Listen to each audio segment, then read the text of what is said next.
హి ఓం నమ శివాయ్. ఓం నమ శివాయ్. ఓం శ్రీ భద్రకాళీ సమేత వీరభద్రస్వామిని నమో నమః. మాతృ పితృభ్యో నమః.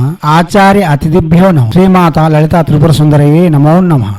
శివశక్తి స్వరూపులారా, ఇప్పుడు మనం లక్ష్మీదేవి యొక్క సహజ మంత్రములు, బీజ మంత్రములు చెప్పుకుంటున్నాం. ఈ మంత్రముల వలన జ్ఞానము, ఐశ్వర్యము అలవోకగా లభిస్తాయి. దానితో పాటుగా అష్టలక్ష్మిలలో ఏ లక్ష్మిని మనం ఉద్దేశించి మంత్రజపం చేస్తున్నామో ఆమె యొక్క ప్రత్యేక అనుగ్రహంతో మనకు ఆ వెసులుబాటు కూడా లభిస్తుంది. దివ్యాత్మ స్వరూపులారా, ఇప్పుడు సర్వజన వశీకరణ గజలక్ష్మి మూల మంత్రం చెప్పుకుందాం. ఈ మంత్రం చేయడం వలన సమాజంలో గాంభీర్యత, వర్చస్సు, సర్వజన ఆకర్షణ, సర్వులేడ మన్ననాలు అలవోకగా పొందవచ్చు. బంధువులు మరియు మన యొక్క శ్రేయభిలాషుల యొక్క నిరంతర స్నేహము పొందవచ్చు. కాగా మనిషి యొక్క ఉత్తేజతను పెంపొందించేందుకు గజలక్ష్మి యొక్క మంత్రములు చాలా వరకు ఉపకరిస్తాయి. ఇప్పుడు గజలక్ష్మి మంత్రము ఓం శ్రీం సౌహు శ్రీం శ్రీ లక్ష్మీయై నమః. మంత్రం మరోసారి ఓం శ్రీం సౌహు శ్రీం శ్రీ లక్ష్మీయై నమః. మంత్రం మరోసారి ఓం శ్రీం సౌహు శ్రీం శ్రీ లక్ష్మీయై నమః.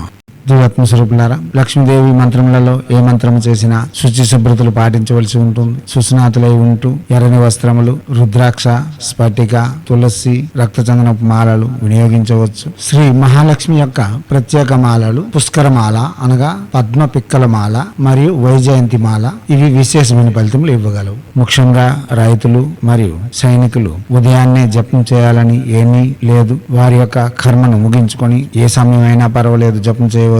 సాధారణమైన జీవనం గడిపే వారికి ఉదయం జపం చేయవలసి ఉంటుంది. ఈ మంత్రములు ప్రతిరోజు కులదేవతారాధన, ఇష్టదేవతారాధన పూర్తి చేసుకున్న తర్వాత 108 చెప్పున జపం చేసుకుంటూ సకల విధములైన శ్రేయస్సులు, ఫలితములు, ఆరోగ్యము, ఆయుస్సు, ఆనందము మరియు ఐశ్వర్యము తప్పక పొందగలరు. లేదు విద్యుక్తంగా చేస్తాం అనుకునే వాళ్ళు గురువు వద్దకు వెళ్లి మంత్రము, యంత్రము తీసుకొని 1,00,000 జపం పూర్తి చేసి పురస్కరణ విధులు గావించి తర్వాత ప్రతిరోజు 108 చెప్పున జపం చేసుకుంటే చాలు. సకల విధమైన శ్రేయస్సులు, ఆరోగ్యము, ఆయుస్సు, ఐశ్వర్యము శ్రీ మహాలక్ష్మి యొక్క అనుగ్రహంతో లభించగలవు. మీకు యంత్రములు, నిధులు కావాలనుకునే వాళ్ళు డిస్ప్లేలో వస్తున్న నెంబర్లను సంప్రదించగలరు. దివ్యాత్మ స్వరూపులారా, చేయండి, చేసి తగు ఫలితములను పొంది ఎనలేని ఆనందయుక్తమైన, ఐశ్వర్యయుక్తమైన, భోగయుక్తమైన జీవితంను కొనసాగిస్తూ 10 మందికి ఉదాహరణ స్వరూపంగా నిలవాలని భారతీయ ఋషులు మనకు అందించిన విద్యలు వినియోగించుకొని మన యొక్క సంస్కృతి సాంప్రదాయాలు కాపాడుతూ మన ఆచారాలలో దాగి ఉన్న